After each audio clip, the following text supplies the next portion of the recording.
Bismillahirrahmanirrahim. Assalamualaikum warahmatullahi wabarakatuh. Perkenalkan, nama saya Arifudin dari MBS 5F NIM 1904030154. Nah, baik, di sini saya akan memenuhi tugas atau tugas akhir di mata kuliah komunikasi pemasaran. Saya akan memberikan tanggapan mengenai video iklan bisnis dan iklan sosial. Nah, yang pertama itu iklan bisnis. Contoh iklan yang saya ambil di YouTube yaitu iklan Pos Beauty. Nah, di mana dalam iklan ini sudah sesuai dengan bagian-bagian dalam merancang iklan di media sosial, di mana media planning yang digunakan yaitu media audio visual, di mana itu media audio visual yang mengandalkan mata dan telinga untuk menangkap pesan dari suatu iklan tersebut. Nah, sedangkan jangkauan iklan ini yaitu media nasional, yaitu sudah meliputi seluruh negara seperti koran nasional dan TV yang bersiaran secara berjaringan. Nah, dalam iklan ini daya tarik iklan ini berupa informasi yang biasanya bersifat rasional yang menekankan kepada kebutuhan konsumen terhadap aspek praktis, fungsional, dan kegunaan suatu produk ini, dan yaitu sudah menjelaskan kualitas dan kegunaan produk ini dan keuntungan di mata konsumen. Nah,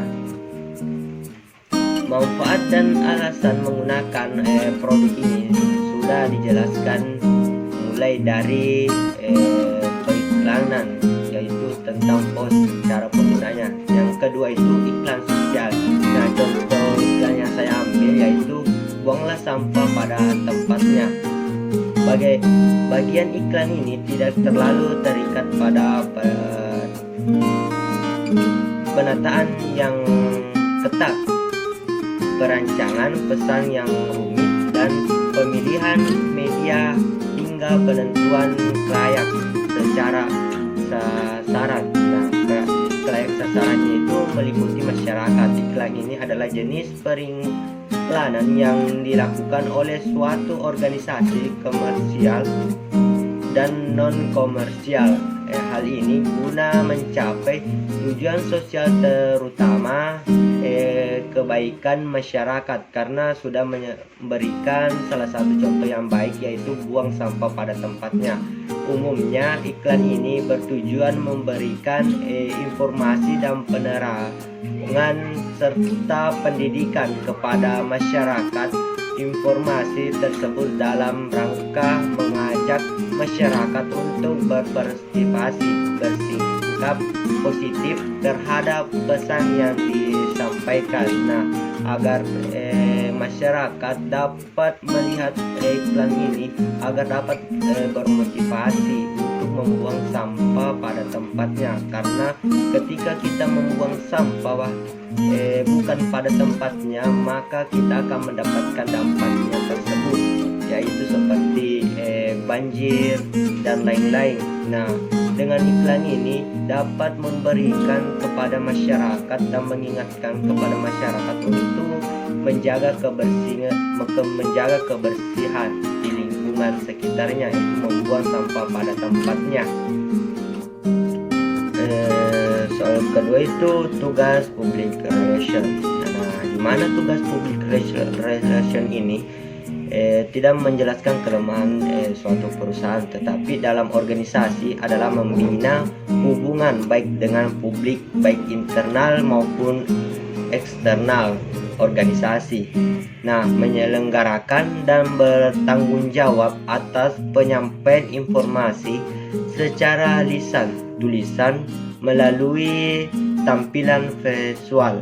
Nah, kepada publik baik internal, public relation ini berfungsi juga sebagai sebagai perusahaan, yaitu sebagian atau bagian dari perusahaan yang melakukan berbagai kerjasama dengan semua media untuk kepentingan perusahaan tersebut, karena perusahaan memiliki suatu tujuan yang ingin dia capai. Nah, public relation ini tidak bisa menjelaskan kelemahan suatu perusahaannya melalui berbagai media massa yang telah menjadi partner. Nah, public relation ini melakukan berbagai media massa yang telah menjadi partner dalam bekerja. Public relation ini dapat melakukan publisitas atau merespon ketertarikan publik terhadap perusahaan ini. Nah, yaitu menjelaskan kualitas perusahaannya agar perusahaannya tidak jatuh. Baik, yang ketiga itu soal ketiga, bagian paling penting dalam merancangkan. Nah, bagian yang paling penting dalam merancang iklan yaitu target marketing, di mana target marketing itu target pasar yang kita harus ketahui, yang kita harus lebih mengenal mengenai marketing pasar. Nah, ditentukan setelah selesai merumuskan segmentasi pasar. Nah, di mana segmentasi pasar merupakan upaya membagi kategori konsumen yang heterogen berdasarkan karakteristik yang cenderung. Nah, berdasarkan karakteristik yang cenderung sama atau miris, mereka dikelompokkan berdasarkan usia, baik itu jenis kelamin, geografis atau tempat tinggal, dan tingkat sosial ekonomi dan sebagainya. Nah, dalam marketing ini kita harus mengetahui dalam memasarkan suatu produk kita harus mengenal target-target atau strategi apa yang perlu kita ketahui, dan kita harus pandai-pandai dalam mengatur strategi pemasaran baik melalui media sosial. Baik, yang keempat yaitu tahap yang harus diketahui dalam memasuki pasar global. Yang pertama itu melakukan penelitian, di mana itu melakukan penelitian sebelum masuk ke pasar global. Kita harus melakukan penelitian terlebih dahulu dan memahami kemungkinan dampak dari langkah bisnis yang diambil atau yang kita akan ambil atau yang kita jalankan. Nah, melakukan uji tuntas atau uji coba tuntas juga akan bisa menjadi jalan mengetahui tentang beberapa perilaku budaya dari negara-negara yang lain menjadi target pasar kita. Selain itu, kita bisa mempelajari juga kelayakan berbisnis ke negara-negara tertentu, yaitu di suatu pemasaran global. Dan yang kedua itu membentuk tim. Nah, dalam pemasaran global itu kita harus membentuk tim untuk menghindari beberapa hal penting di pasar baru. Kita perlu menyewa tim lokal yang lebih memahami negara mereka masing-masing agar dalam pemasaran ini lebih mudah lagi untuk kita jalankan mengenai pasar global. Ini akan menghemat waktu menanamkan sikap positif kepada penduduk setempat terhadap bisnis kita.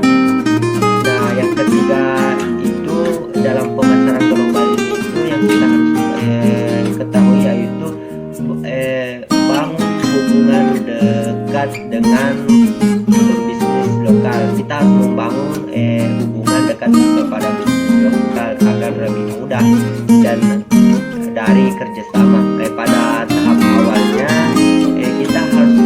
bekerja sama dengan perusahaan lokal, kemudian menciptakan hubungan baik dengan perusahaan lokal agar nantinya bisnis kita dapat bekerja sama dengannya. Nah, baik dengan agensi-agensi ini akan meminimalkan resiko finansial dari merembah ke dunia bisnis baru. Kita itu merembah ke dunia bisnis baru, kita harus melakukan pendekatan di bisnis-bisnis yang sudah ada. Nah, untuk memperkuat atau memperkuat hubungan, kita perlu membangun tim-tim internal yang berkualifikasi dalam pemasaran global. Dan yang keempatnya itu kita harus pelajari sistem pajak dan hukum. Kenapa kita harus pelajari sistem pajak dan hukum? Untuk meminimalkan atau menghindari risiko komersial yang tidak perlu. Kita harus memahami persyaratan hukum di setiap negara, karena negara memiliki hukum masing-masing baik dalam berbisnis. Agar bisnis kita mendapatkan dokumen hukum yang benar, amati dan penuhi suatu persyaratan ketat yang ditetapkan oleh lembaga pemerintah, karena lembaga pemerintah itu menentukan hukum-hukum dalam berbisnis. Selain itu, karyawan kita harus mematuhi hukum yang ada di negara untuk menghindari masalah dengan pihak berkewenangan. Nah, jangan lupa harus membayar pajak seperti yang diterapkan dalam masing-masing negara. Kita itu harus menerapkan hukum dan mematuhi aturan negara tersebut. Nah, yang kelima itu dalam kita harus paling memahami dalam pemasaran global itu, yaitu kita harus mempersiapkan pemasaran dalam layanan. Nah, dimana itu mempersiapkan pemasaran dalam layanan? Setelah mendapatkan dokumen hukum yang tepat, kita harus mulai memasarkan barang dan jasa secara global. Dengan bentuk internet, kita dapat mengiklankan produk dan layanan melalui media sosial. Nah, kita itu harus pintar dalam menentukan strategi, yaitu dalam periklanan media sosial. Kita harus mengenalkan produk melalui situs web yang disesuaikan dengan pelanggan, dapat mudah memahami barang yang kita tawarkan. Nah, dan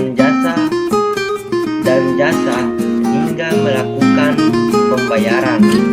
Nah, dalam pemasaran ini, dalam memperkenalkan produk kita di media sosial serta persiapkan pengiriman ke negara-negara tersebut dalam waktu yang ditentukan. Nah, dalam pemasaran ini, dalam memasuki pemasaran global, ada 5 tahap yang perlu kita harus ketahui, karena di setiap negara memiliki hukum tertentu.